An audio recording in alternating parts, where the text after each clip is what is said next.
we're rolling. Testing out a new, well, it's an old lav mic. I don't know if my settings are good.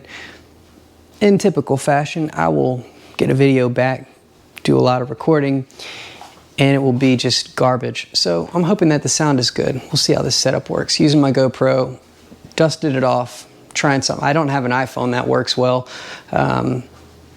But today's a cool day, and I thought we would walk through the process. So, when designing a shoe, there's many processes. Maybe I'll walk through that one day, and just to kind of, I was really interested in it. Maybe some folks out there are interested in the process. I use Adobe Illustrator. I create all my designs. I don't do any sketching. I do everything on a technical drawing from the ground up, from the beginning. Every millimeter, every, you know, and what ends up happening, it's like a blueprint for a house. I end up submitting those into the tooling operation that does all the metal cutting over in Asia, and we produce little molds like this. This was for a shoe called the Artist, and it's actually a 3-piece midsole, well, 2-piece midsole plus a carbon plate, plus the outsole. A few different components and a few different processes to achieve the outcome. Here's the inside. I'll show you. So this, you know, carbon plate, but you have to design all the cavities, all the dimensions, you know, really everything. I love die cutting. So here's a die cut, you know, piece of rubber for the outsole. Just a really fun process. And so first step is design, second step is tooling and upward patterning and all that good stuff. Then you get some shoes back. Now, I don't want to get too far into the weeds here because I don't want to get too granular about the process yet. But you get some shoes back, and that's a very exciting day. I remember it well. The first time I got my first pair of shoes, it was like the craziest experience I've ever experienced in my life. I put them on, I went and ran from them. I did a 5K around Town Lake, and it just kind of blew my mind. And then the reality sets in. It's like, well, there needs to be a few revisions, too much volume in the upper, too much this, too much that.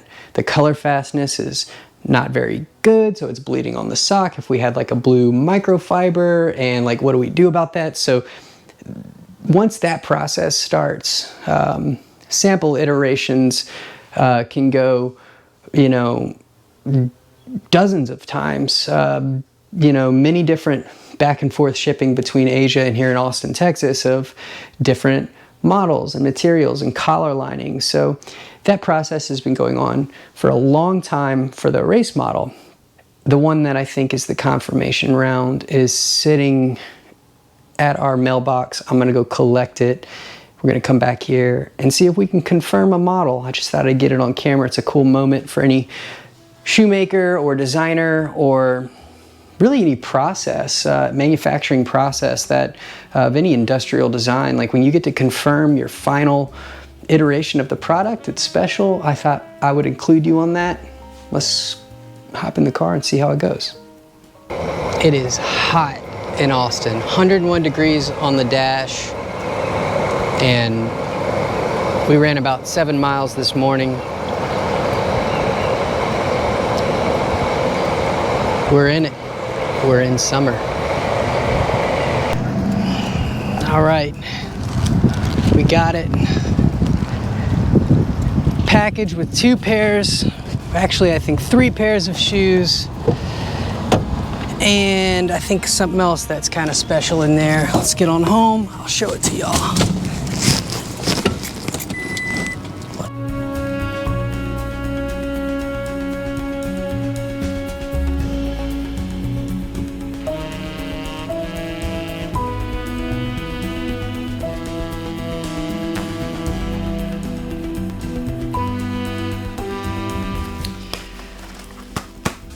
Okay, so we've got 2 of the same shoe right here. I got a pair made with a what's called a soft gore material. Right here is attaching the tongue to the stromal board just to kind of keep that tongue in place. I've been wanting to put an addition like that for a while, but looking for a nice little material. One of them is a hard, a stiffer gore, and the second is a little bit of a thinner ply, a little bit more stretch in it.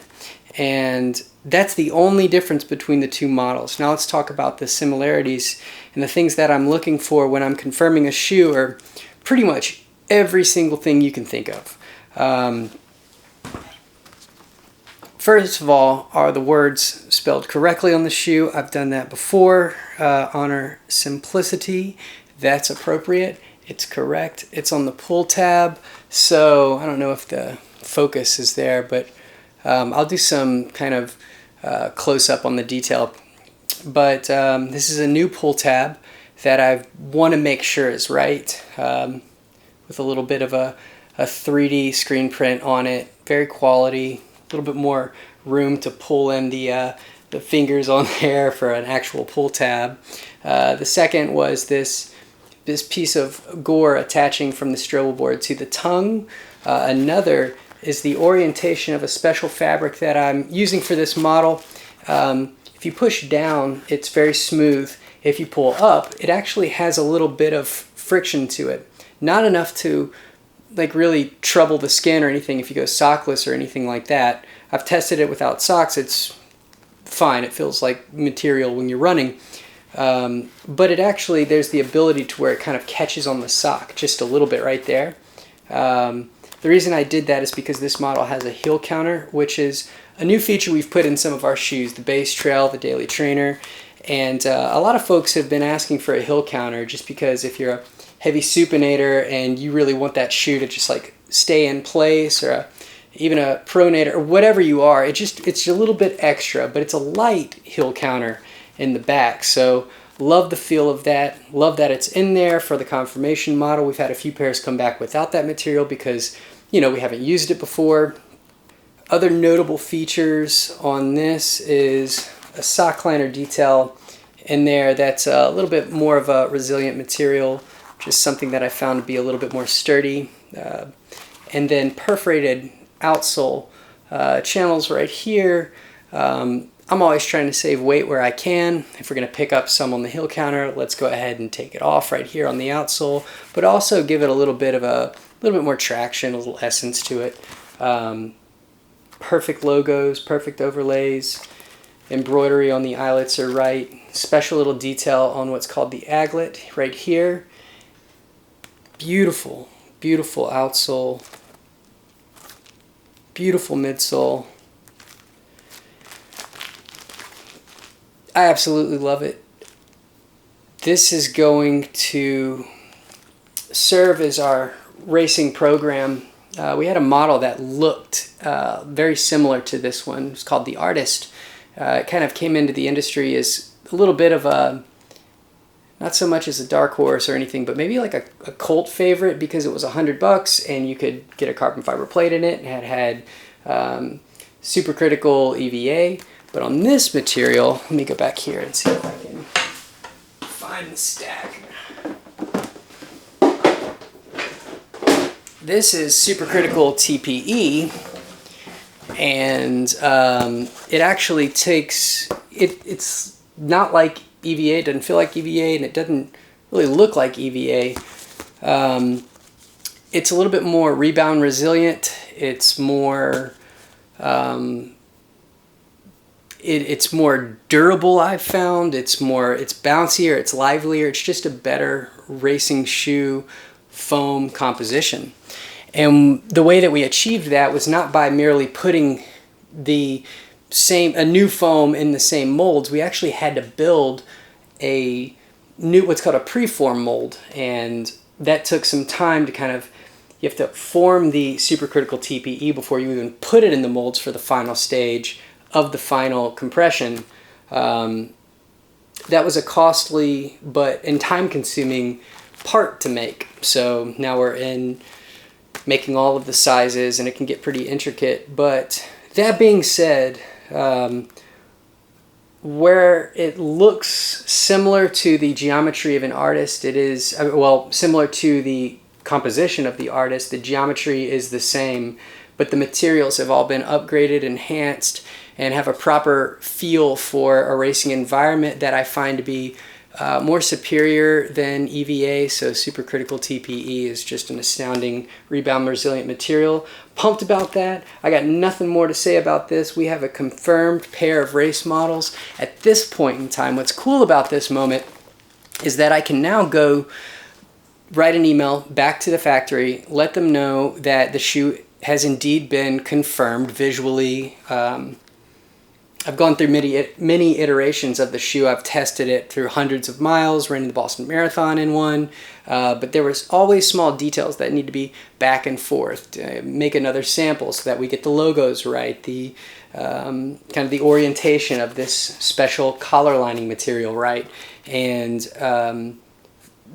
when you're finally holding on to this version of it, you can go back, you can pay for the full scale of the molds, all the sizes, the size gradings, all of the different dyes and jigs it takes to create the upper pattern and do a full commercial production of all of the molds needed for the preform molds and the outsole dyes. All of that stuff can now be put into play, put on a production timeline, paid for, and we can, as a company, get ready to start to let people know when this will be able to be released to the public, which is a very special moment, a very special time. So I'm going to do a little back and forth with the factory and make sure that we lock in a good production date and take it from there. Thank you so much for following along on this very special moment. You don't get to confirm shoes every day. It's a very special process. I'm so stoked that I thought about like filming it to kind of share it with you, and been waiting so very long to confirm the new shoe. Take it easy.